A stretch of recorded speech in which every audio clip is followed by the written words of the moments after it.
Hello everyone. In this session, we shall discuss Euclid's division lemma. As the name suggests, Euclid's division lemma deals with division of numbers. In fact, it deals with divisibility of integers. And what about lemma? Lemma is nothing but the helping theorems which help us to prove the bigger theorem.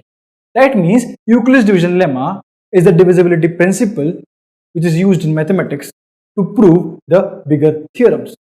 Well, let us understand Euclid's division lemma with the help of real-life example. If I take a pizza which is divided equally into 9 slices and I want to distribute this pizza equally among 4 people, how will I do it? I can simply divide 9 by 4 and I can take quotient as number of slices each people will get. Right? So here it is that 9 divided by 4 will give us 2 plus remainder as 1. That means one slice is still left. So here 9 is the dividend, 4 is the divisor, 2 is the quotient and 1 is the remainder.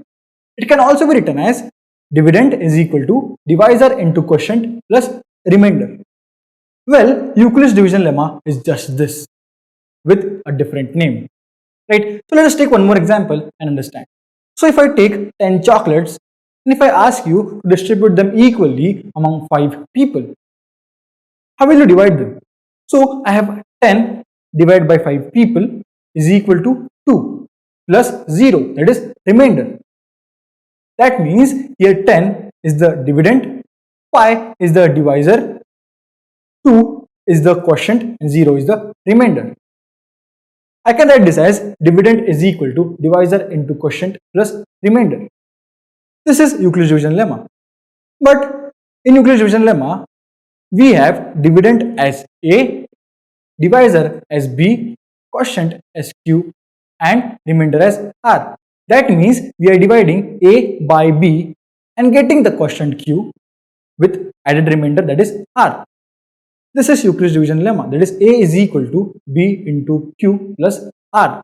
Well, generally Euclid's division lemma is stated as for any given two integers a and b, there exist two more unique integers q and r, where relationship between a, b, q and r can be defined as a is equal to b into q plus r. We have to remember that our r will always be greater than or equal to 0 and less than b, because if r exceeds, then q will also increase with one value. So here we have seen Euclid's division lemma, which was very simple. It was just the division rule. Now further, we will study Euclid's division algorithm with the help of Euclid's division lemma. It is the algorithm which we use to find HCF with the help of Euclid's division lemma.